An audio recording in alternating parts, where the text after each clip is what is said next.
یہ محاصرہ 3 دن جاری رہا۔ تیسرے دن رسول اللہ صلی اللہ علیہ وسلم نے فتح اور غنیمت کی دعا فرمائی، پھر مسلمانوں کو حملے کی دعوت دی۔ مسلمانوں نے شدت کا حملہ کیا۔ پہلے مقابلے کے لیے للکارا گیا، پھر گھمسان کی لڑائی شروع ہوئی۔ یہ لڑائی یہود کی شکست پر ختم ہوئی اور مسلمانوں نے سورج ڈوبنے سے پہلے قلعہ فتح کر لیا۔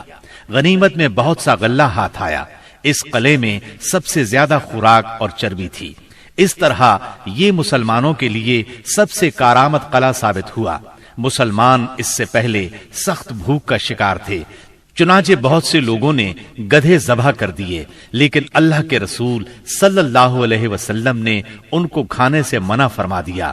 چنانچہ آپ کا حکم پا کر چولہوں پر چڑھی ہوئی ہانڈیاں الٹ دی گئیں۔ یہود نے یہاں سے بھاگ کر قلعہ زبیر میں پناہ لی اور وہاں قلعہ بند ہو گئے۔ یہ نطاط کا تیسرا اور آخری قلعہ تھا۔ مسلمانوں نے آگے بڑھ کر اس کا بھی محاصرہ کر لیا۔ چوتھے دن ایک یہودی نے آ کر پانی کی بعض نالیوں کی نشاندہی کر دی۔ ان سے یہود پانی پیا کرتے تھے، چنانچہ مسلمانوں نے یہ نالیاں کاٹ دی۔ اس پر یہود نے باہر نکل کر سخت لڑائی کی، لیکن شکست کھا کر شک کی طرف پسپا ہو گئے اور حصن ابی میں قلعہ بند ہو گئے۔ مسلمانوں نے ان کا تعاقب کیا اور وہاں بھی ان کا محاصرہ کر لیا، چنانچہ وہ نہایت سخت لڑائی کے لیے تیار ہو کر نکلے۔ ان کے ایک بہادر نے نکل کر مقابلے کی دعوت دی اور مارا گیا، پھر دوسرا نکلا اور وہ بھی مارا گیا۔ اسے سیدنا ابو دجانہ سماک بن خراشہ انصاری رضی اللہ عنہ نے قتل کیا، اور اسے قتل کرتے ہی وہ تیزی سے قلعے میں جا گھسے۔ ان کے ساتھ ہی اور مسلمان بھی داخل ہو گئے۔ کچھ دیر تک قلعے کے اندر لڑائی جاری رہی، پھر یہود نے راہ فرار اختیار کی اور اس علاقے کے سب سے آخری قلعے حصن نزار میں قلعہ بند ہو گئے۔ مسلمانوں کو حصن ابی سے بہت سا مال غنیمت ہاتھ آیا۔ مسلمان اب حصن نزار کی طرف بڑھے اور اس کا محاصرہ کر لیا۔ یہ قلعہ پہاڑ کی چوٹی پر تھا اور وہاں پہنچنے کی کوئی صورت نہیں تھی۔ یہودیوں نے یہاں اپنی حفاظت کا زبردست انتظام کر رکھا تھا۔ انہیں یقین تھا کہ اس قلعے میں مسلمان داخل نہیں ہو سکیں گے، اس لیے انہوں نے اس قلعے میں عورتوں اور بچوں سمیت قیام کیا۔ تیر اور پتھر برسا کر سخت جوابی کارروائی کی۔ جواب میں مسلمانوں نے بھی منجنیق نصب کر کے اس قلعے پر پتھروں کی بارش شروع کر دی۔ اس سے ان کے دلوں پر رعب چھا گیا اور وہ کوئی قابل ذکر سختی برداشت کیے بغیر قتیبہ کے علاقے کی طرف بھاگ نکلے۔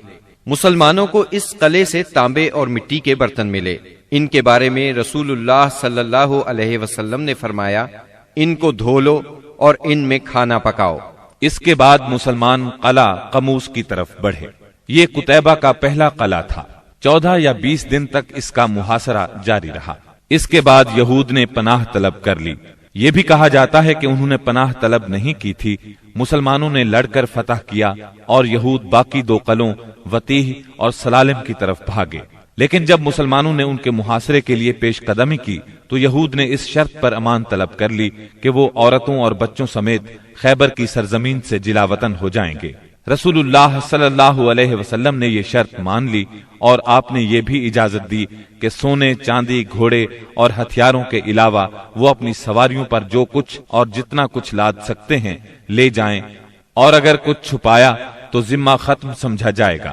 اس کے بعد انہوں نے باقی 3 قلعے مسلمانوں کے حوالے کر دیے۔ مسلمانوں کو 100 زرہیں، 400 تلواریں، 1000 نیزے اور 500 عربی کمانیں ہاتھ آئیں۔ ان چیزوں کے علاوہ تورات کے کچھ صحیفے بھی ملے، لیکن یہ مانگنے والوں کو واپس دے دیے گئے۔ کنانہ ابن ابی الحقیق اور اس کے بھائی نے بدعہدی کی اور بہت سا سونا چاندی اور جواہرات چھپا دیے، لہٰذا ان سے ذمہ ختم ہو گیا اور بدعہدی کی سزا میں ان دونوں کو قتل کر دیا گیا۔ حیی بن اخطب کی صاحبزادی سیدہ صفیہ کنانہ کے نکاح میں تھیں، انہیں قیدیوں میں داخل کر لیا گیا۔ اس غزوے میں کل 93 یہودی مارے گئے، جبکہ مسلمان 15 کے قریب شہید ہوئے۔ سیدنا عمرو بن امیہ زمری رسول اللہ صلی اللہ علیہ وسلم کا خط لے کر نجاشی کے پاس گئے تھے۔ جب وہ حبشہ کے مہاجرین کو ساتھ لے کر واپس ہوئے تو ان میں سے ایک جماعت نے خیبر کا رخ کیا، جس میں سیدنا ابو موسیٰ اشعری اور جعفر بن ابی طالب رضی اللہ عنہما بھی تھے۔ یہ لوگ رسول اللہ صلی اللہ علیہ وسلم کے پاس پہنچے تو خیبر فتح ہو چکا تھا، لیکن ابھی مال غنیمت تقسیم نہیں ہوا تھا۔ نبی کریم صلی اللہ علیہ وسلم نے سیدنا جعفر رضی اللہ عنہ کو بوسہ دیا اور فرمایا، اللہ کی قسم میں نہیں جانتا کہ مجھے کس بات کی زیادہ خوشی ہے، خیبر کی فتح کی یا جعفر کی آمد کی۔ پھر جب مال تقسیم فرمایا تو انہیں بھی مال غنیمت میں سے حصہ دیا۔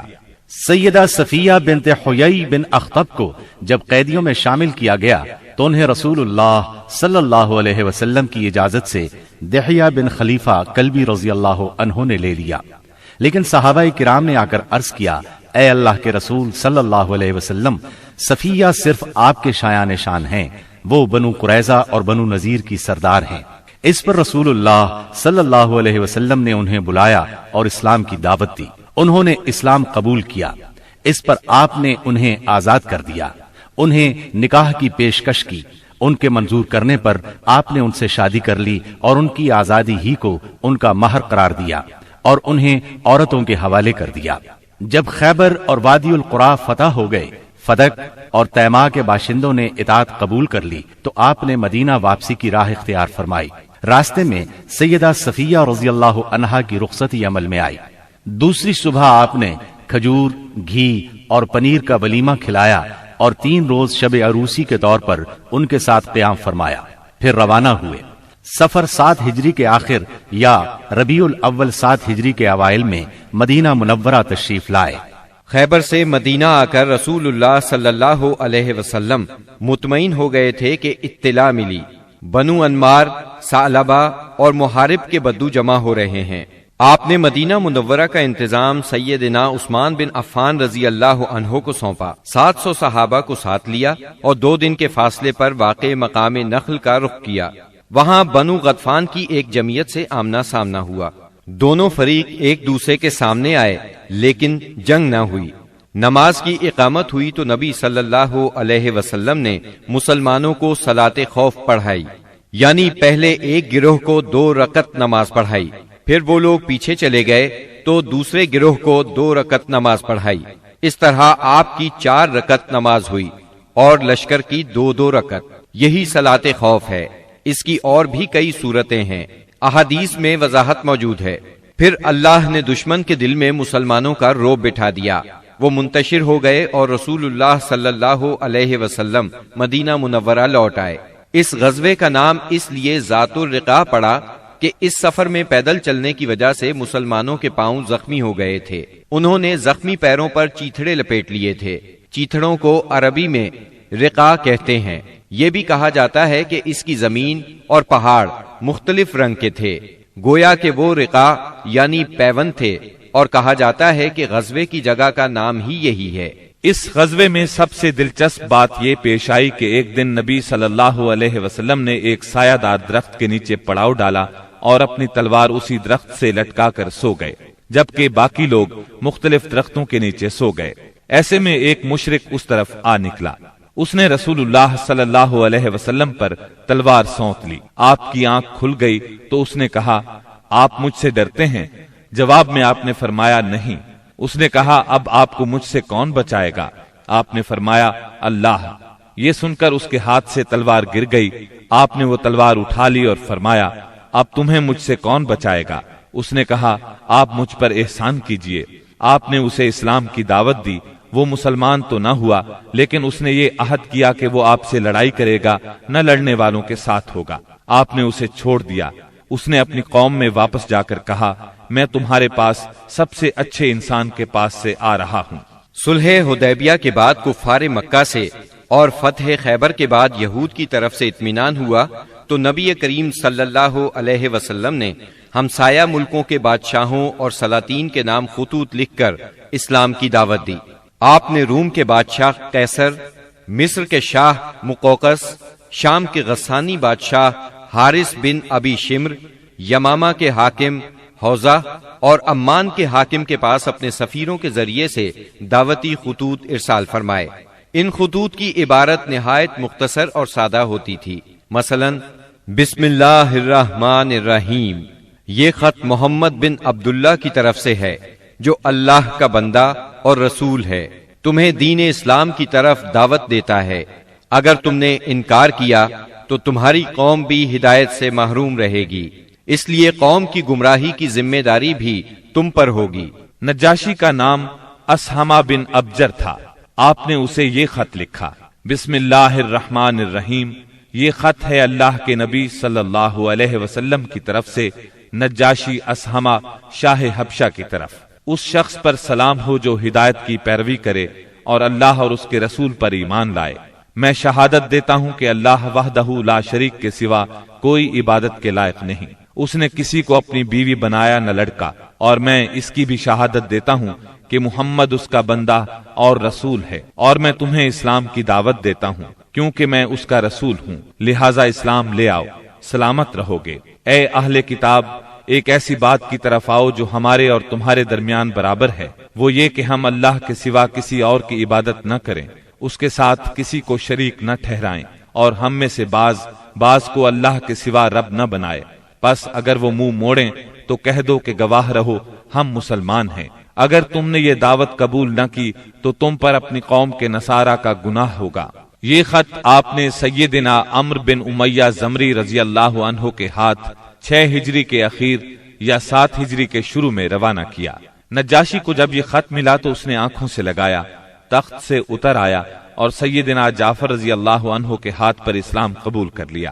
نبی صلی اللہ علیہ وسلم کو اپنی بیعت کے متعلق خط لکھا اور ام المؤمنین ام حبیبہ بنت ابی سفیان رضی اللہ عنہا کی شادی نبی صلی اللہ علیہ وسلم سے کر دی اور انہیں اپنی طرف سے 400 دینار مہر دیا۔ پھر انہیں اور مہاجرین حبشہ کو عمرو بن امیہ زمری کے ساتھ 2 کشتیوں میں روانہ کیا۔ وہ انہیں لے کر اس وقت پہنچے جب خیبر فتح ہو چکا تھا اور آپ ابھی وہیں تھے۔ اس نجاشی نے رجب 9 ہجری میں وفات پائی۔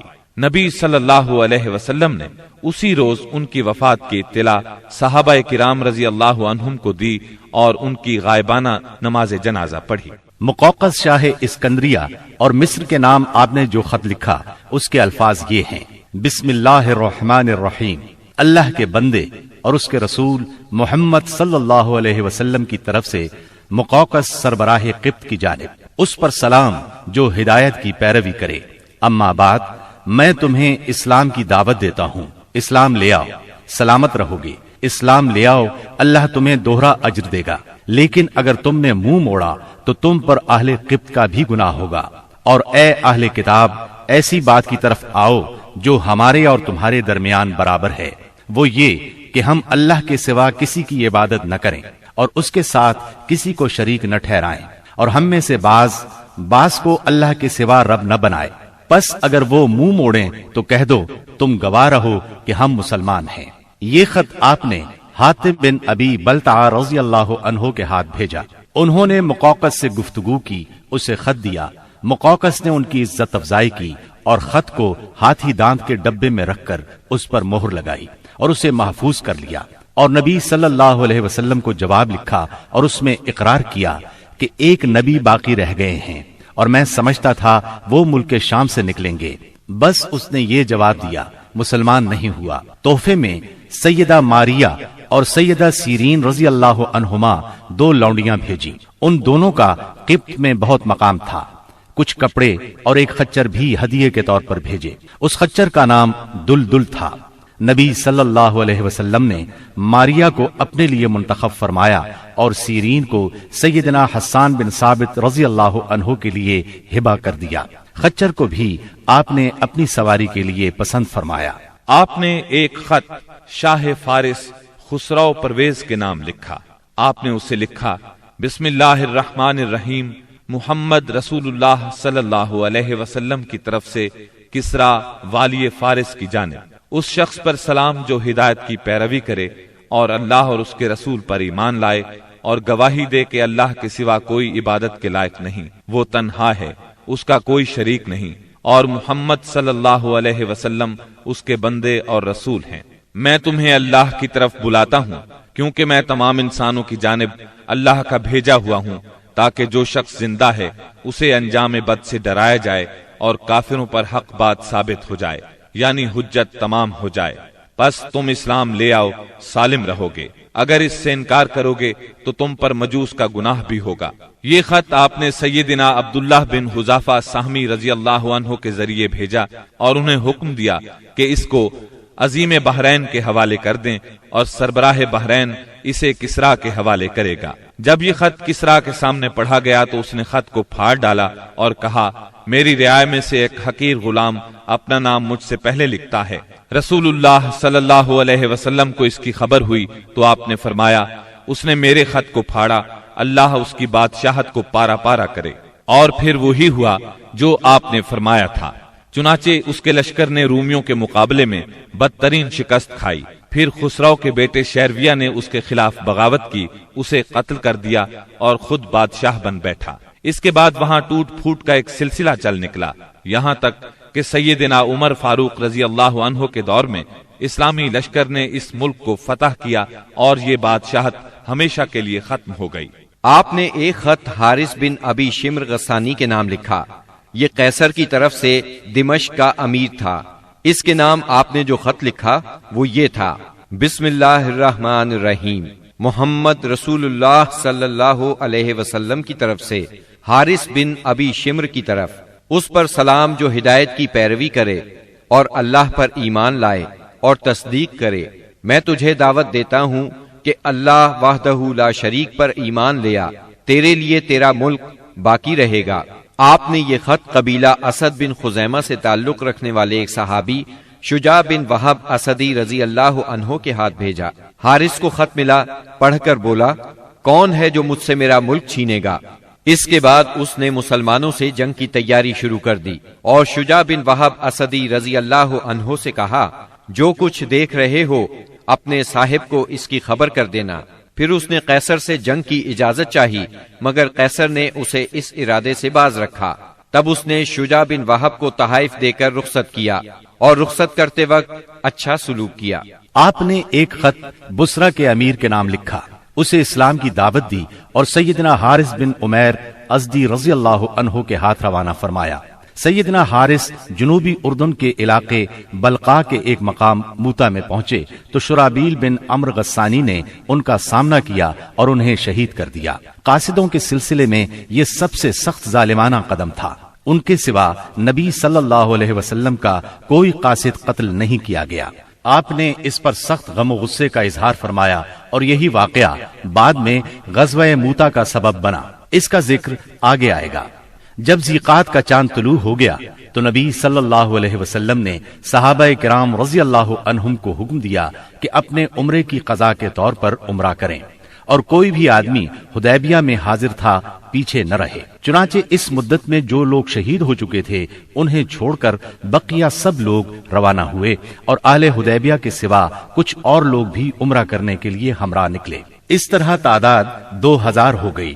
رسول اللہ صلی اللہ علیہ وسلم نے اس موقع پر ابو رحم غفاری رضی اللہ عنہ کو مدینے میں اپنا جانشین مقرر کیا، 60 اونٹ ساتھ لیے اور ناجیہ بن جندب اسلمی کو ان کی دیکھ بھال کا کام سونپا۔ رسول اللہ صلی اللہ علیہ وسلم مکے میں داخلے کے وقت اپنی قصوہ نامی اونٹنی پر سوار تھے۔ مسلمانوں نے تلواریں حمائل کر رکھی تھیں اور رسول اللہ صلی اللہ علیہ وسلم کو گھیرے میں لیے ہوئے لبیک پکار رہے تھے۔ مشرکین جبکہ مسلمانوں کا تماشا دیکھنے کے لیے گھروں سے نکل کر کعبے کے شمال میں واقع قیقیان پہاڑ پر جا بیٹھے تھے، انہوں نے آپس میں باتیں کرتے ہوئے کہا تھا کہ تمہارے پاس ایک ایسی جماعت آ رہی ہے جسے یثرب کے بخار نے توڑ ڈالا ہے۔ اس لیے نبی صلی اللہ علیہ وسلم نے حکم دیا کہ وہ پہلے 3 پھیروں میں کندھوں کو ہلاتے ہوئے دوڑ کر چلیں تاکہ کفار کو معلوم ہو جائے مسلمان کمزور نہیں ہوئے۔ اس طرح چلنے کو رمل کہتے ہیں۔ یہ سنت آج تک قائم ہے اور قیامت تک قائم رہے گی۔ اہل مکہ نے اگرچہ معاہدے کی روح سے عمرے کی اجازت دے دی تھی، لیکن تھے وہ بہت طیش میں۔ روسائے قریش نے تو شہر کو خالی ہی کر دیا تھا اور کعبے کے شمال میں واقع پہاڑ قیقیان پر چلے گئے تھے۔ رسول اللہ صلی اللہ علیہ وسلم کو دیکھنے کے لیے مشرکین نے لائن لگا رکھی تھی آپ مسلسل لبیک پکار رہے تھے، یہاں تک کہ آپ نے چھڑی سے حجر اسود کو چھوا، پھر آپ نے طواف کیا اور صحابہ کرام نے بھی طواف کیا۔ اس وقت سیدنا عبداللہ بن رواحہ رضی اللہ عنہ تلوار حمائل کیے رسول اللہ صلی اللہ علیہ وسلم کے آگے آگے چل رہے تھے اور رجز کے یہ اشعار پڑھ رہے تھے: خلوا بني الكفار عن سبيله خلوا فكل الخير في رسوله اليوم نضربكم على تأويله كما ضربناكم على تنزيله ضربا يزيل الهام عن مقيله ويذهل الخليل عن خليله۔ اے ابنائے کفار، ان کا راستہ چھوڑ دو کہ ساری بھلائی اس کے پیغمبر ہی میں ہے۔ آج ہم اس کی تعویل پر تمہیں ماریں گے جیسے اس کی تنزیل پر تمہیں مار چکے ہیں، اور مار بھی ایسی ماریں گے کہ کھوپڑی اپنی جگہ سے چھٹک جائے گی اور دوست کو دوست سے بے خبر کر دے گی۔ اس طرح مکے میں آپ نے 3 دن قیام فرمایا، اور اس دوران میں سیدہ میمونہ بنت حارث ہلالیہ رضی اللہ عنہا سے شادی کی۔ وہ سید الشہداء سیدنا حمزہ رضی اللہ عنہ کی بیوی اور ابن عباس رضی اللہ عنہ کی خالہ تھی۔ انہیں جب شادی کا پیغام ملا تو انہوں نے اپنا معاملہ سیدنا عباس رضی اللہ عنہ کو سونپ دیا، کیونکہ سیدہ میمونہ کی بہن سیدہ ام الفضل انہی کی زوجیت میں تھی۔ سیدنا عباس نے نبی صلی اللہ علیہ وسلم سے ان کی شادی کر دی۔ 3 دن گزرنے کے بعد قریش نے پیغام بھیجا کہ معاہدے کی شرط پوری ہو چکی ہے، اب مسلمانوں کو چاہیے کہ مکہ سے چلے جائیں۔ آپ نے یہ پیغام ملتے ہی روانگی کا حکم صادر فرما دیا اور وعدے کے مطابق شہر خالی کر دیا۔ موتا اردن میں بلقاء کے قریب ایک آبادی کا نام ہے، جہاں سے بیت المقدس 2 دن کی مسافت پر واقع ہے۔ یہاں کے سردار شرحبیل بن عمرو غسانی نے نبی کریم صلی اللہ علیہ وسلم کے سفیر حارث بن عمیر ازدی کو شہید کر دیا تھا۔ وہ نبی صلی اللہ علیہ وسلم کا خط لے کر اس کے پاس گئے تھے۔ اس طرح مظلوم حارث کے قتل سے سفیروں کی جانیں خطرے میں پڑ گئی تھیں، اس لیے نبی کریم صلی اللہ علیہ وسلم نے قریباً 3000 کی فوج زید بن حارثہ رضی اللہ عنہ کے ہمراہ روانہ کی اور فرمایا، اگر زید شہید ہو جائیں تو جعفر امیر ہوں، اور جعفر شہید ہو جائیں تو عبداللہ بن رواحہ امیر ہوں گے۔ اسلامی لشکر شمال کی طرف بڑھتا ہوا معان پہنچا اور یہیں لشکر نے پڑاؤ ڈالا، اور جاسوسوں نے اطلاع پہنچائی کہ ہرقل قیصر روم بلقاء کے علاقے میں مآب کے مقام پر 1,00,000 رومیوں کا لشکر لے کر خیمہ زن ہے، اور اس کے جھنڈے تلے عرب کے صحرا نشین عیسائی قبائل لخم، جزام، بلقین، بہرا اور بلیجی وغیرہ کے بھی قریباً 1,00,000 آدمی شہنشاہ ہرقل کی آمد پر وہاں جمع تھے۔ اس لیے حاکم غسان نے ہرقل سے مدد کی درخواست کی۔ ہرقل نے اس کی مدد کے لیے فوج بھیج دی۔ اس طرح مسلمانوں کے مقابلے میں اتنی بڑی فوج آ گئی۔ مسلمان صرف 3000 تھے اور دشمن 1,00,000 سے زیادہ۔ مورخین نے ان کی تعداد 1,50,000 تک لکھی ہے۔ اتنی بڑی تعداد دیکھ کر مسلمان سوچ میں پڑ گئے۔ اس کے بارے میں انہوں نے آپس میں مشورہ کیا تو کچھ لوگوں کا خیال تھا کہ ہم رسول اللہ صلی اللہ علیہ وسلم کو تحریری طور پر دشمن کی تعداد کی اطلاع دیں۔ رسول اللہ صلی اللہ علیہ وسلم کی طرف سے مزید کمک ملے گی یا کوئی اور حکم ملے گا اور اس کی تعمیل کی جائے گی۔ لیکن سیدنا عبداللہ بن رواحہ رضی اللہ عنہ نے اس رائے کی مخالفت کرتے ہوئے مسلمانوں سے فرمایا، ہم فتح اور شکست کے لیے نہیں، اللہ کی رضا کے لیے میدان میں آئے ہیں، لہٰذا فتح اور شکست سے بے نیاز ہو کر لڑو۔ انہوں نے یہ الفاظ کہہ کر لوگوں کو مزید گرما دیا۔ لوگو، اللہ کی قسم، جس چیز سے آپ کترا رہے ہیں یہ تو وہی شہادت ہے جس کی طلب میں آپ لوگ نکلے ہیں۔ ہم تو محض اس دین کے بل پر لڑتے ہیں جس سے اللہ نے ہمیں مشرف کیا ہے، اس لیے آگے بڑھو۔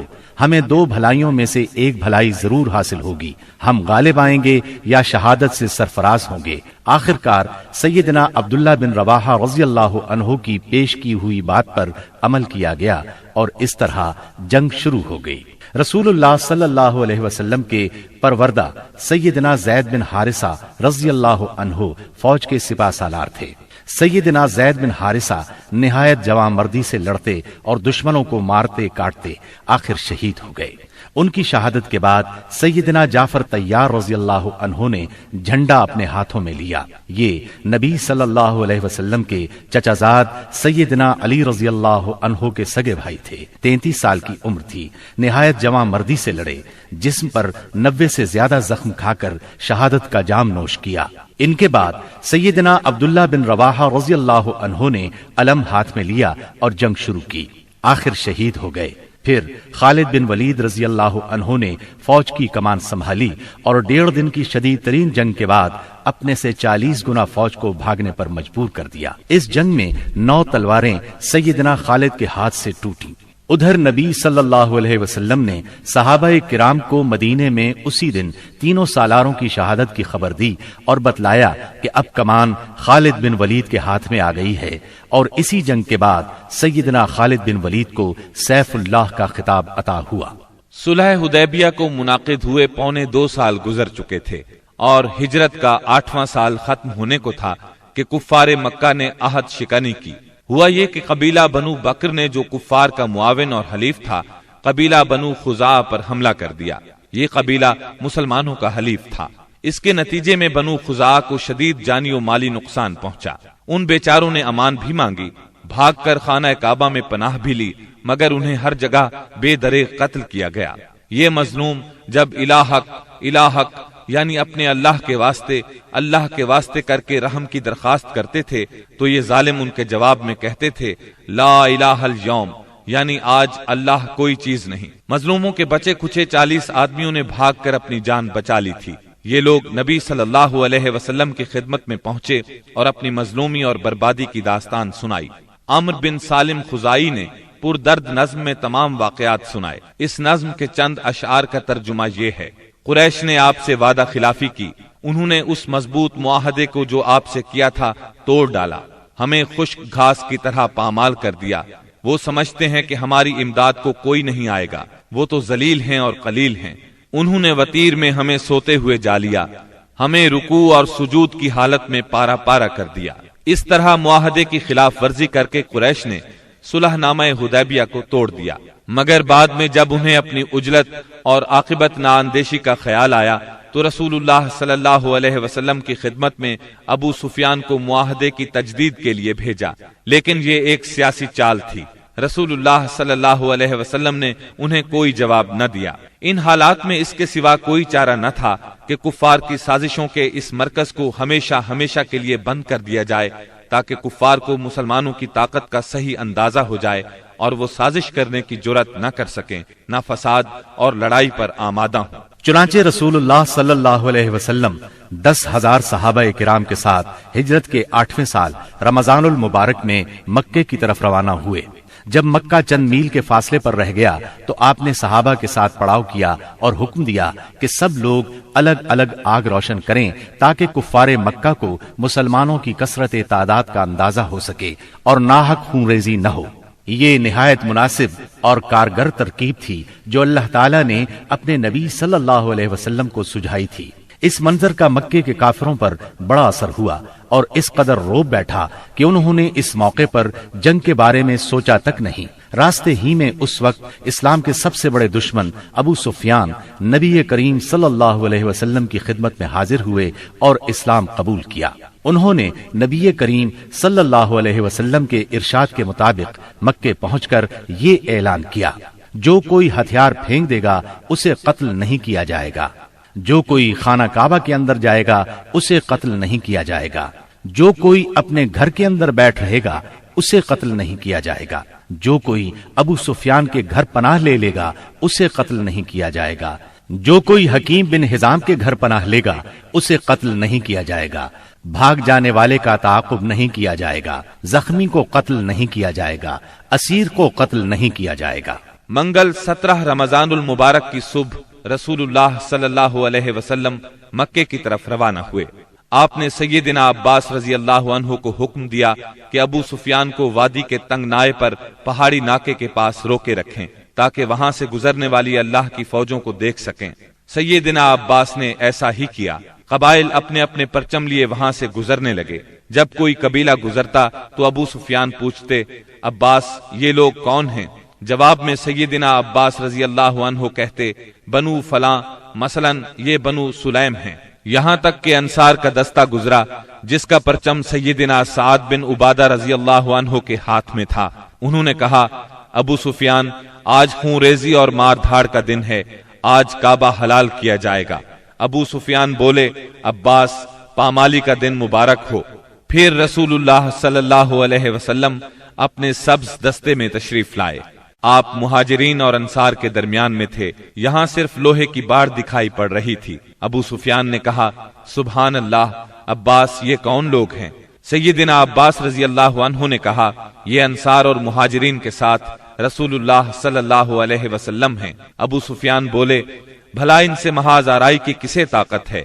تمہارے بھتیجے کی بادشاہت تو بہت زبردست ہو گئی ہے۔ سیدنا عباس رضی اللہ عنہ نے کہا، یہ بادشاہت نہیں، نبوت ہے۔ ابو سفیان بولے، آپ ٹھیک کہتے ہیں۔ پھر انہوں نے رسول اللہ صلی اللہ علیہ وسلم کو سیدنا سعد رضی اللہ عنہ کی بات بتائی۔ آپ نے فرمایا، سعد نے غلط کہا، آج کعبے کی تعظیم کا دن ہے، آج کعبے کو غلاف پہنایا جائے گا۔ پھر آپ نے پرچم سیدنا سعد رضی اللہ عنہ کے ہاتھ سے لے کر ان کے صاحبزادے قیس کے حوالے کر دیا۔ جب رسول اللہ صلی اللہ علیہ وسلم ذی طوا پہنچے تو میسرہ کے سالار سیدنا خالد بن ولید رضی اللہ عنہ کو حکم دیا کہ وہ قدا کے راستے مکہ میں زیریں حصے سے داخل ہوں اور کوئی آڑے آئے تو اسے کاٹ کر رکھ دیں، یہاں تک کہ صفا پر آپ سے آ ملیں۔ نبی صلی اللہ علیہ وسلم نے میمنہ کے قائد اور علمبردار سیدنا زبیر کو حکم دیا کہ وہ قدا کے راستے بالائی حصے میں داخل ہوں اور حجون میں آپ کا پرچم گاڑ دیں،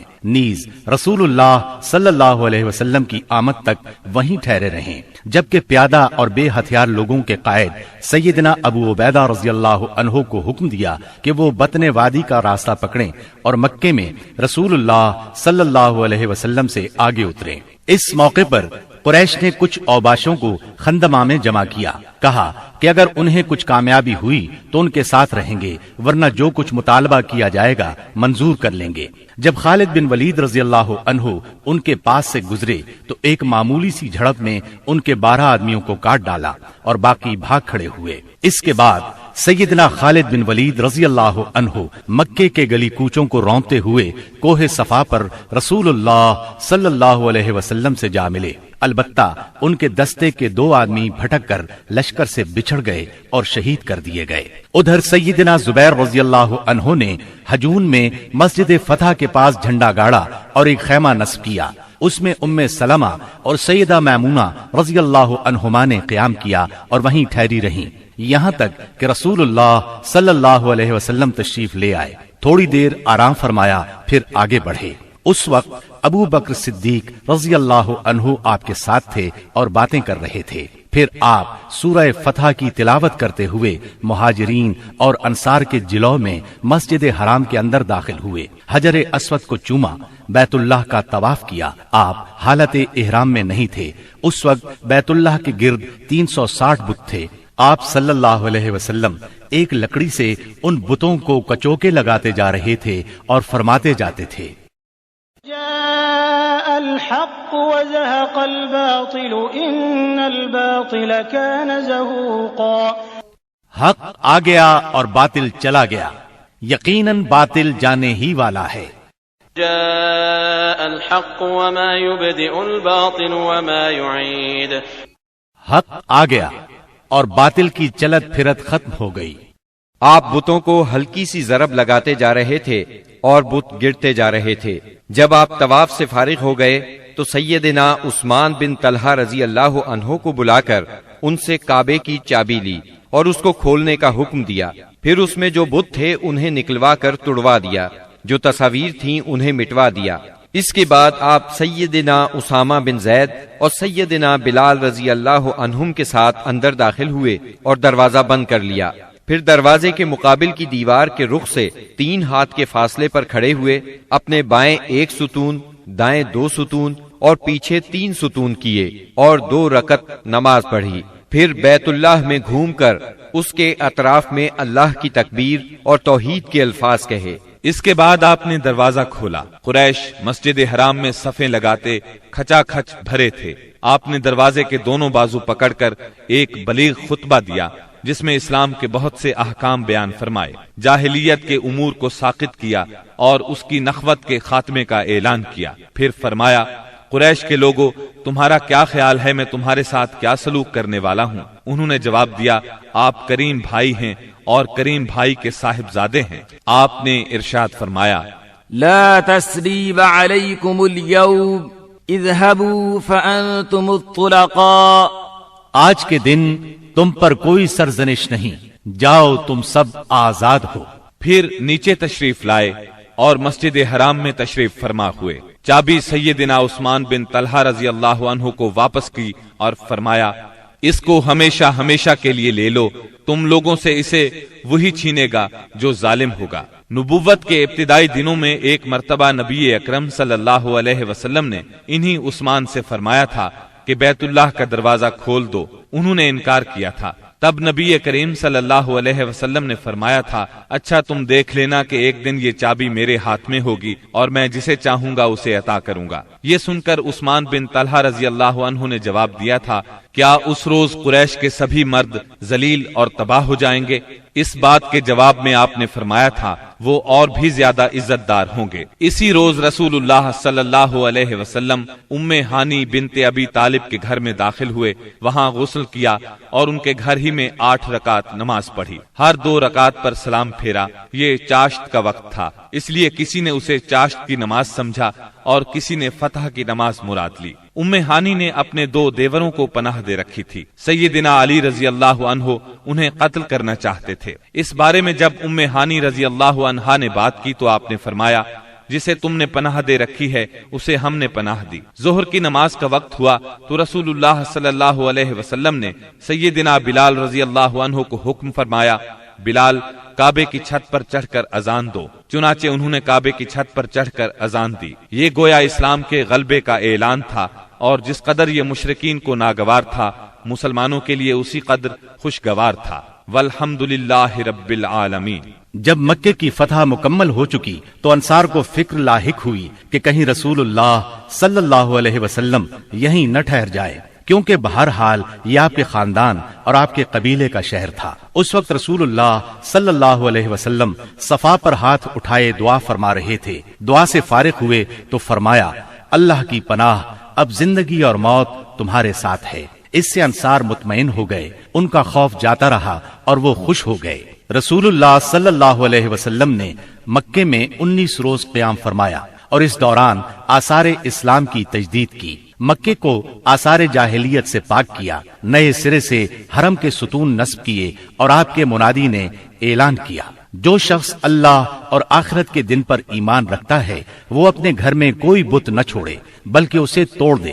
25 رمضان المبارک کو رسول اللہ صلی اللہ علیہ وسلم نے 30 سواروں کے ساتھ سیدنا خالد بن ولید رضی اللہ عنہ کو عزا اور اس کا بتخانہ ڈھانے کے لیے نخلا روانہ کیا۔ سیدنا خالد بن ولید نے جا کر اس کو ڈھا دیا۔ یہ مشرکین کا سب سے بڑا بت تھا۔ پھر آپ نے رمضان ہی میں سیدنا عمرو بن عاص رضی اللہ عنہ کو سوا نامی بت ڈھانے کے لیے روانہ کیا۔ یہ حذیل کا سب سے بڑا بت تھا۔ اس کا استھان مکے سے شمال مشرق میں 150 کلومیٹر کے فاصلے پر رہات نامی مقام پر تھا۔ سیدنا عمرو نے جا کر اس کو ڈھایا۔ اس کا مجاور بت کی بے بسی دیکھ کر مسلمان ہو گیا۔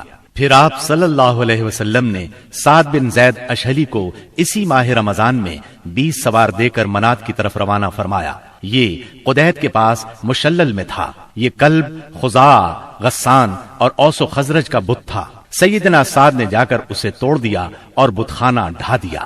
فتح مکہ کے بعد بہت سے قبائل نے اسلام قبول کر لیا، لیکن حوازن اور بنو ثقیف کے قبیلوں نے چند اور قبائل کو اپنے ساتھ ملا کر 4000 کا لشکر تیار کیا اور مسلمانوں سے زور آزمائی کا فیصلہ کیا۔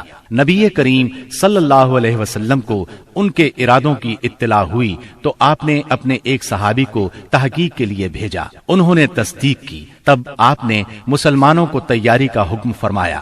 چنانچہ 10,000 مدنی اور 2000 مکی فوج کا لشکر تیار ہو گیا۔ بعض لوگوں نے لشکر کی کثرت کے پیش نظر کہا، آج ہم مغلوب نہیں ہوں گے۔ یہ بات رسول اللہ صلی اللہ علیہ وسلم پر گراں گزری۔ شام ہوئی تو ایک سوار نے آ کر اطلاع دی کہ بنو حوازن عورتوں، بچوں اور اونٹ بکریوں سمیت نکلے ہیں۔ آپ یہ سن کر مسکرائے اور فرمایا، یہ کل انشاءاللہ مسلمانوں کا مال غنیمت ہوگا۔ 10 شوال 8 ہجری کی رات رسول اللہ صلی اللہ علیہ وسلم حنین پہنچے۔ وادی حنین مکہ معظمہ سے 30 میل دور واقع ہے۔ آپ نے وادی میں داخل ہونے سے پہلے سحر کے وقت لشکر کو ترتیب دیا۔ مہاجرین کا پرچم علی بن ابی طالب کو دیا، اوس کا پرچم اسید بن حذیر رضی اللہ عنہ کو، اور خزرج کا پرچم حباب بن منذر کو، اور کچھ دوسرے پرچم دوسرے قبائل کو دیے۔ 2 زرہیں پہنی، سر اور چہرے پر خود رکھا۔ اس کے بعد ہراول دستے نے وادی میں اترنا شروع کیا۔ اسے چھپے ہوئے دشمن کی موجودگی کا علم نہیں تھا۔ ابھی وہ اتر ہی رہا تھا کہ اچانک دشمن نے ٹڈی دل کی طرح تیروں کی بارش کر دی۔ پھر دشمن مسلمانوں پر ٹوٹ پڑا۔ اس اچانک حملے سے ہراول دستے میں انتشار پھیل گیا۔ اس میں موجود مسلمانوں کے پاؤں اکھڑ گئے۔ جو لوگ پیچھے تھے وہ بھی انہی کے ساتھ ہو لیے۔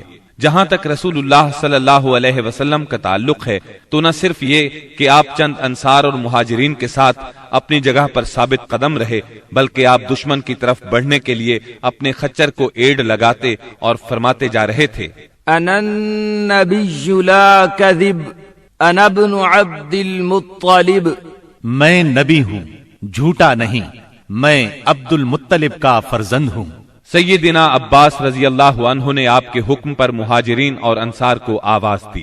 یہ آواز سنتے ہی ہر طرف سے مسلمان رسول اللہ صلی اللہ علیہ وسلم کے گرد جمع ہونے لگے، اور اللہ نے اپنے رسول اور مسلمانوں پر سکینت طاری کر دی اور ان دیکھا لشکر اتارا۔ چنانچہ مسلمانوں نے پلٹ کر حملہ کر دیا اور دھواں دار جنگ شروع ہو گئی۔ ایسے میں اللہ کے رسول صلی اللہ علیہ وسلم نے فرمایا، اب چولہا گرم ہو گیا ہے۔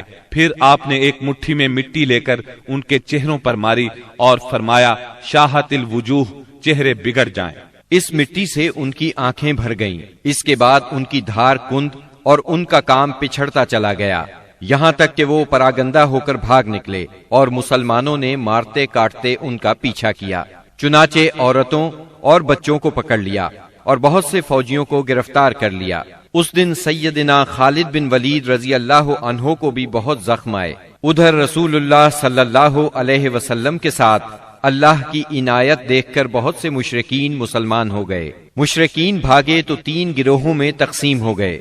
سب سے بڑا گروہ طائف کی طرف بھاگا، دوسرے گروہ نے نخلا کا رخ کیا، اور تیسرے گروہ نے اوتاس میں مورچہ بندی کی۔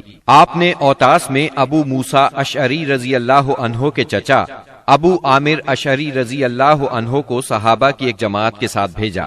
انہوں نے دشمنوں کو مار کاٹ اور بھگا کر سارے مال غنیمت پر قبضہ کر لیا۔ البتہ ابو عامر اشعری رضی اللہ عنہ خود اس معرکے میں شہید ہو گئے، اور ان کی جگہ ابو موسیٰ اشعری رضی اللہ عنہ نے سنبھالی اور کامیاب و کامران لوٹے۔ دوسری طرف مسلمانوں کی ایک جماعت نے نخلا بھاگنے والوں کا تعاقب کیا، درید بن سما کو جا پکڑا اور اسے قتل کر دیا۔ رسول اللہ صلی اللہ علیہ وسلم نے مال غنیمت اور قیدیوں کو جمع کرنے کا حکم دیا۔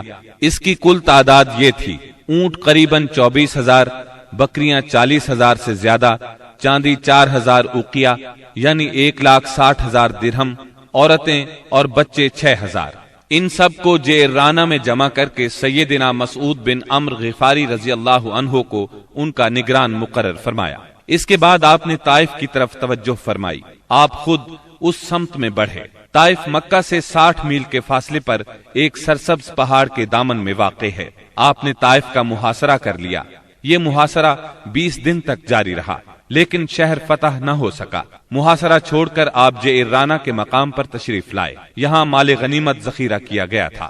رسول اللہ صلی اللہ علیہ وسلم طائف سے جعرانہ واپس آ کر 10 دن سے زیادہ ٹھہرے رہے۔ مال غنیمت تقسیم نہ فرمایا۔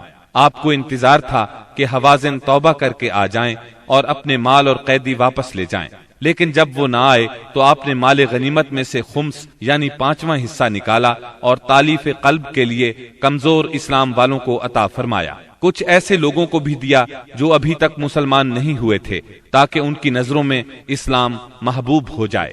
انصار کو رسول اللہ صلی اللہ علیہ وسلم کے اس فعل پر حیرت ہوئی کہ آپ نے تالیف قلوب کی خاطر اندازے سے بڑھ کر عطیے دیے اور انصار کو کچھ نہ دیا۔ چنانچہ بعض انصار نے کہا، یہ کیسی تعجب کی بات ہے کہ آپ قریش کو دے رہے ہیں اور ہمیں چھوڑ رہے ہیں، حالانکہ ہماری تلواروں سے ان کا خون ٹپک رہا ہے۔ یہ بات انصار کے رئیس سیدنا سعد بن عبادہ رضی اللہ عنہ نے آپ تک پہنچائی۔ آپ نے صرف انصار کو جمع فرمایا، اللہ کی حمد و ثنا کی، پھر اللہ نے آپ پر جو احسان کیا تھا اس کا ذکر کیا۔ اس کے بعد فرمایا، انصار کے لوگوں، تم اپنے جی میں دنیا کی ایک حقیر سی گھاس کے لیے ناراض ہو گئے۔ اس کے ذریعے سے میں نے لوگوں کا دل جوڑا تھا تاکہ وہ مسلمان ہو جائیں اور تمہیں تمہارے اسلام کے حوالے کر دیا تھا۔ اے انصار، کیا تم اس سے راضی نہیں کہ لوگ اونٹ بکریاں لے جائیں اور تم رسول اللہ صلی اللہ علیہ وسلم کو لے کر اپنے ڈیروں پر جاؤ؟ اس ذات کی قسم جس کے ہاتھ میں محمد کی جان ہے، اگر ہجرت نہ ہوتی تو میں بھی انصار کا ایک فرد ہوتا، اور اگر سارے لوگ ایک راہ چلیں اور انصار دوسری راہ تو میں بھی انصار ہی کی راہ چلوں گا۔ اے اللہ، انصار پر رحم فرما، انصار کے بیٹوں پر رحم فرما اور انصار کے پوتوں پر رحم فرما۔ اس پر لوگ اس قدر روئے کہ داڑھیاں تر ہو گئیں اور کہنے لگے، ہم راضی ہیں کہ ہمارے حصے اور نصیب میں رسول اللہ صلی اللہ علیہ وسلم ہوں۔ اس کے بعد رسول اللہ صلی اللہ علیہ وسلم واپس آ گئے اور انصار بھی واپس ہو گئے۔ بنی سعد کے ایک سردار زہیر نے آگے بڑھ کر عرض کیا، بنی سعد سے آپ کا رضاعت یعنی دودھ کا رشتہ ہے اور وہ آپ سے مہربانی کی امید رکھتے ہیں۔ اس پر آپ نے عبد المطلب کی اولاد کے حصے کے غلام اور باندیاں آزاد کر دی۔ جب مسلمانوں کو اس کا علم ہوا تو انہوں نے بھی ایسا ہی کیا۔ اس طرح 6000 قیدیوں کو رہائی مل گئی۔ مال غنیمت کی تقسیم سے فارغ ہو کر رسول اللہ صلی اللہ علیہ وسلم نے عمرے کا احرام باندھا۔ یہی عمرہ جعرانہ ہے۔ عمرے سے فارغ ہو کر مدینہ واپسی کی راہ لی اور ذیقعد میں 6 دن یا 3 دن باقی تھے جب آپ مدینہ منورہ پہنچے۔ محرم 9 ہجری میں مدینہ منورہ خبر پہنچی کہ بنو تمیم قبائل کو جزیہ نہ دینے پر اکسا رہے ہیں۔ رسول اللہ صلی اللہ علیہ وسلم نے عیینہ بن حصن فزاری کی قیادت میں 50 سواروں کا ایک دستہ بھیجا۔ انہوں نے صحرا میں حملہ کر کے ان کے 11 آدمی، 21 عورتیں اور بچے گرفتار کر لیے اور انہیں مدینہ لے آئے۔ اس کے بعد بنو تمیم کے 10 سردار آئے اور شاعری اور خطابت کے مقابلے کی خواہش ظاہر کی۔ چنانچہ ان کے خطیب اتارد بن حاجب نے خطبہ دیا۔ اس کا جواب سیدنا ثابت بن قیس رضی اللہ عنہ نے دیا۔ پھر ان کے شاعر زبرقان بن بدر نے اشعار کہے۔ جواب میں سیدنا حسان بن ثابت رضی اللہ عنہ نے اپنے اشعار پیش کیے۔ انہوں نے اسلام کے خطیب اور شاعر کی فضیلت کا اعتراف کیا اور مسلمان ہو گئے۔ رسول اللہ صلی اللہ علیہ وسلم نے ان کے قیدی واپس کر دیے اور انہیں بہترین تحائف سے نوازا۔ رجب 9 ہجری میں نبی کریم صلی اللہ علیہ وسلم کو اطلاع ملی کہ ہرقل قیصر روم مسلمانوں کے خلاف جنگ کرنے کے لیے زبردست تیاریاں کر رہا ہے۔ آپ نے مناسب خیال کیا کہ آگے بڑھ کر دشمن کا راستہ روک لیا جائے۔ چنانچہ آپ نے مجاہدین کو تیاری کا حکم دیا اور اپنے حلیف قبائل سے مدد بھی طلب فرمائی۔ منافقوں نے مسلمانوں کو یہ کہہ کر بہکانا شروع کیا کہ اس جنگ میں جانا موت کو دعوت دینا ہے، کیونکہ یہ اعراب کی جنگ نہیں بلکہ قیصر روم کی فوج کا مقابلہ ہے۔ رسول اللہ صلی اللہ علیہ وسلم نے مالداروں کو غریب لوگوں کی تیاری میں مدد دینے کی ترغیب دی۔ مالدار حضرات سے جو کچھ ہو سکا لے آئے۔ سب سے پہلے سیدنا ابو بکر صدیق رضی اللہ عنہ اپنا سارا مال لے آئے۔ یہ 4000 درہم تھے۔ رسول اللہ صلی اللہ علیہ وسلم نے پوچھا، اپنے اہل کے لیے بھی کچھ باقی چھوڑا ہے؟ سیدنا ابو بکر صدیق رضی اللہ عنہ نے جواب میں عرض کیا، ان کے لیے اللہ اور اس کے رسول کو چھوڑا ہے۔ سیدنا عمر رضی اللہ عنہ اپنا آدھا مال لائے۔ سیدنا عثمان بن عفان رضی اللہ عنہ کے متعلق کہا جاتا ہے کہ انہوں نے 10,000 دینار، پالان اور کجاوے سمیت 300 اونٹ اور 50 گھوڑے دیے۔ اس پر نبی کریم صلی اللہ علیہ وسلم نے ان کے بارے میں فرمایا، آج کے بعد عثمان جو بھی کریں انہیں نقصان نہیں ہوگا۔ اس کے بعد عثمان رضی اللہ عنہ نے پھر صدقہ کیا، پھر اور صدقہ کیا، یہاں تک کہ ان کے صدقے کی مقدار نقدی کے علاوہ 900 اونٹ اور 100 گھوڑے تک جا پہنچی۔ سیدنا عبد الرحمن بن عوف رضی اللہ عنہ 200 اوقیہ یعنی 8000 درہم کے برابر چاندی لائے۔ سیدنا عباس رضی اللہ عنہ بہت سا مال لائے۔ سیدنا طلحہ، سعد بن عبادہ اور محمد بن مسلمہ وغیرہ بھی مال لے کر آئے۔ سیدنا عاصم بن عدی رضی اللہ عنہ 90 وسق یعنی 13,500 کلو کھجوریں لائے۔ باقی صحابہ نے بھی اپنی اپنی بساط کے مطابق بڑھ چڑھ کر صدقات کی لائن لگا دی، یہاں تک کہ عورتوں نے بھی اپنے زیورات اتار اتار کر آپ کی خدمت میں بھیج دیے۔ تنگ دست صحابہ کرام آپ صلی اللہ علیہ وسلم سے سواری طلب کرنے کے لیے آئے۔ آپ نے فرمایا، میں کچھ نہیں پاتا جس پر آپ لوگوں کو سوار کروں۔ وہ اس حالت میں واپس لوٹے کہ ان کی آنکھیں آنسو بہا رہی تھیں، اس لیے کہ وہ کچھ خرچ کرنے کو بھی نہ پا سکے۔ چنانچہ ان حضرات کو سیدنا عباس اور سیدنا عثمان رضی اللہ عنہما نے تیار کیا۔ نبی کریم صلی اللہ علیہ وسلم نے مدینہ منورہ کا انتظام محمد بن مسلمہ کو سونپا۔ بال بچوں پر سیدنا علی رضی اللہ عنہ کو مقرر فرمایا۔ خود لشکر لے کر تبوک کی طرف روانہ ہوئے۔ تبوک شام کی سرحد پر واقع ہے۔ نبی کریم صلی اللہ علیہ وسلم نے سب سے بڑا علم سیدنا ابو بکر صدیق رضی اللہ عنہ کے سپرد کیا اور پھر ہر قبیلے کا جھنڈا اس کے سردار کے حوالے کیا۔ غرض اسلام کا یہ لشکر 14 دن میں تبوک پہنچ گیا۔ جب قیصر روم ہرقل کو مسلمانوں کے جوش، جذبے اور تیاری کی اطلاع ملی تو اس نے جنگ کا ارادہ ترک کر دیا۔ آپ نے 20 روز وہاں قیام فرمایا۔ اسی مقام پر قیصر روم کے ماتحت حکام نے آپ سے امان طلب کر کے جزیہ دینا قبول کیا۔ اس کے بعد لشکر اسلام جنگ کے بغیر اپنا مقصد حاصل کر کے واپس لوٹ آیا۔ منافقین نے مسلمانوں میں پھوٹ ڈالنے کے لیے مسجد قباء کے مقابلے میں مسجد زرار تعمیر کی تھی۔ جب نبی صلی اللہ علیہ وسلم غزوہ تبوک کے لیے جانے لگے تو منافقین نے اس مسجد میں نماز پڑھنے کی خواہش کی۔ آپ نے انہیں جواب دیا کہ واپسی پر پڑھاؤں گا۔ واپسی کی خبر پا کر یہ لوگ آگے بڑھے تاکہ رسول اللہ صلی اللہ علیہ وسلم مسجد زرار میں نماز ادا فرمائیں۔ اس وقت اللہ تعالیٰ نے وحی نازل فرمائی اور اپنے رسول کو مسجد زرار کی حقیقت سے آگاہ فرمایا۔ یہ ذکر سورہ توبہ کی آیات 107 اور 108 میں آیا ہے۔ وحی آنے پر رسول اللہ صلی اللہ علیہ وسلم نے منافقین کی تعمیر کردہ مسجد کو گروا دیا، اس کا تمام سامان جلوا دیا۔ 9 ہجری میں چند واقعات تاریخی نوعیت کے پیش آئے۔ تبوک سے واپسی کے بعد اویمر اجلانی اور ان کی بیوی کے درمیان لعان ہوا۔ غامدیہ نامی ایک عورت آپ کی خدمت میں حاضر ہوئی۔ اس نے بدکاری کا اقرار کیا۔ آپ نے اسے رجم کرنے کا حکم فرمایا، لیکن وہ بچے کی ماں بننے والی تھی، لہٰذا بچے کی پیدائش کے بعد رجم کیا گیا۔ اسہمہ نجاشی شاہ حبشہ نے وفات پائی اور رسول اللہ صلی اللہ علیہ وسلم نے ان کی غائبانہ نماز جنازہ ادا فرمائی۔ نبی صلی اللہ علیہ وسلم کی صاحبزادی ام کلثوم رضی اللہ عنہا کی وفات ہوئی۔ ان کی وفات پر آپ کو سخت غم ہوا اور آپ نے سیدنا عثمان رضی اللہ عنہ سے فرمایا، اگر میرے ہاں تیسری بیٹی ہوتی تو اس کی شادی بھی میں تم سے کر دیتا۔ تبوک سے رسول اللہ صلی اللہ علیہ وسلم کی واپسی کے بعد منافقین کے سردار عبداللہ بن ابی نے وفات پائی۔ رسول اللہ صلی اللہ علیہ وسلم نے اس کے لیے دعائے مغفرت کی۔ سیدنا عمر رضی اللہ عنہ نے آپ سے عرض کیا، آپ اس کی نماز جنازہ نہ پڑھیں، لیکن آپ نے نماز پڑھی۔ بعد میں وحی نازل ہوئی، اس میں سیدنا عمر رضی اللہ عنہ کی رائے کی تائید نازل ہوئی۔ رسول اللہ صلی اللہ علیہ وسلم اور مسلمانوں کو منافقین کی نماز جنازہ پڑھنے سے روک دیا گیا۔ اس سال کے دوران میں حج فرض ہوا۔ رسول اللہ صلی اللہ علیہ وسلم نے 300 صحابہ کرام کا ایک قافلہ حج کے لیے روانہ فرمایا۔ سیدنا ابو بکر صدیق رضی اللہ عنہ کو امیر حج مقرر کیا اور انہیں ہدایت کر دی کہ سب کو حج کا اسلامی طریقہ بتائیں۔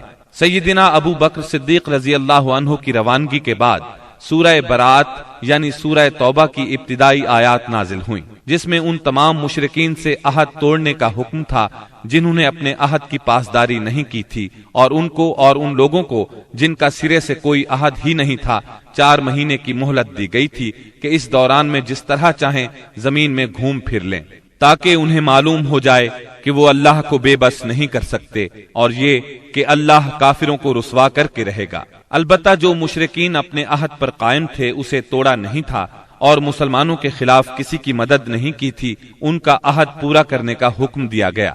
آپ نے سیدنا علی رضی اللہ عنہ کو یہ آیات دے کر ناقہ پر سوار کیا اور روانہ فرمایا۔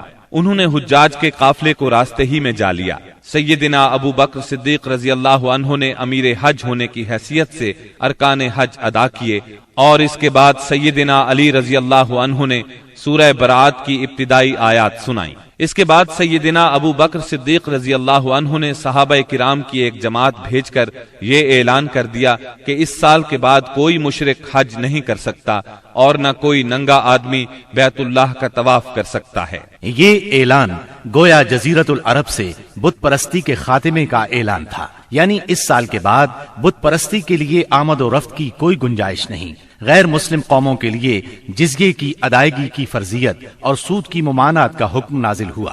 رسول اللہ صلی اللہ علیہ وسلم جو ہی تبوک سے مدینے واپس آئے، وفود کی آمد کا سلسلہ شروع ہو گیا۔ یہ سلسلہ اگلے برس 10 ہجری تک جاری رہا۔ عرب کے قبیلوں اور خاندانوں نے اپنے اپنے نمائندے بھیجے، اور بعض رؤسا، غلام، یتیم، غربا اور خواتین بذات خود مدینہ منورہ آئے تاکہ اسلام اور پیغمبر اسلام کے بارے میں پتہ لگائیں اور خود اپنی آنکھوں سے سب کچھ دیکھ لیں۔ جب یہ لوگ مدینہ آ کر قیام کرتے اور آپ کو دیکھتے تو بعض لوگ تو دیکھتے ہی پکار اٹھتے، اللہ کی قسم یہ چہرہ کسی جھوٹے نبی کا نہیں ہو سکتا۔ اس کے بعد اسلام قبول کر لیتے۔ جب جزیرہ عرب میں دعوت و تبلیغ مکمل ہو گئی اور اللہ نے اہل ایمان کی ایک ایسی جماعت پیدا فرما دی جو دعوت کی حفاظت کی ضامن اور اسے زمین کے کونے کونے تک پہنچانے کی کفیل تھی، تو اللہ تعالیٰ نے چاہا کہ رسول اللہ صلی اللہ علیہ وسلم کو انتقال سے قبل ان کی جہد پیہم کا ثمرہ بھی دکھلا دے۔ چنانچہ آپ کو ذی الحج 10 ہجری میں بیت اللہ کے حج سے مشرف فرمایا۔ آپ نے حج کا ارادہ فرمایا تو لوگوں میں اس کا اعلان کر دیا۔ آپ کا ارادہ حج سن کر تمام عرب ساتھ جانے کے لیے ٹوٹ پڑا۔ ہفتے کے دن 26 ذیقعد کو آپ نے کوچ کی تیاری فرمائی، بالوں میں کنگھی کی، تیل لگایا، تہبند پہنا، چادر اوڑھی اور ظہر کی نماز کے بعد مدینے سے چل پڑے اور عصر سے پہلے ذوالحلیفہ پہنچ گئے۔ وہاں پہنچ کر 2 رکعت نماز عصر پڑھی اور رات بھر خیمہ زن رہے۔ صبح ہوئی تو صحابہ کرام سے فرمایا، رات میرے پروردگار کی طرف سے ایک آنے والا آیا، اس نے کہا اس مبارک وادی میں نماز پڑھو اور کہو حج میں عمرہ ہے۔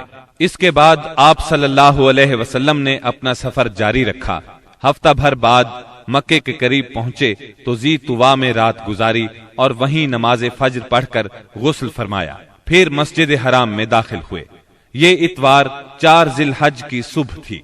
وہاں حجر اسود کو بوسہ دیا، بیت اللہ کا 7 مرتبہ طواف کیا۔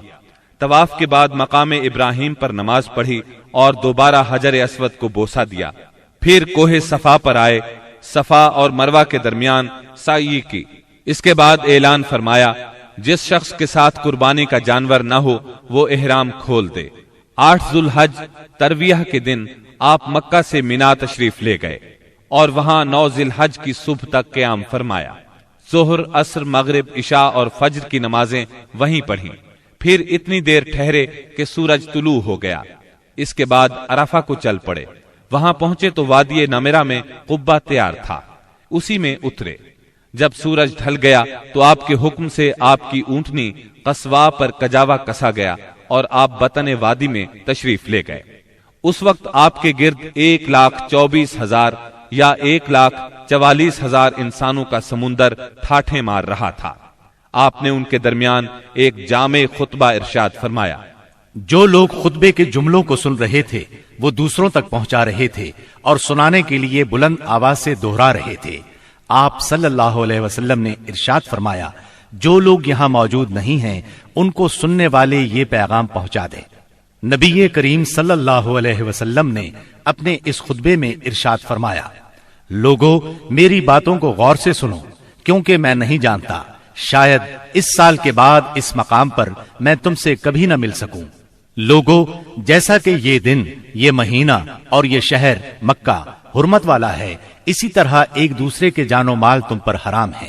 سن لو، جاہلیت کی ہر چیز میرے پاؤں تلے روند دی گئی، جاہلیت کے خون بھی ختم کر دیے گئے اور ہمارے خون میں سے پہلا خون ربیعہ بن حارث کے بیٹے کا خون ہے، میں اس کو ختم کر رہا ہوں۔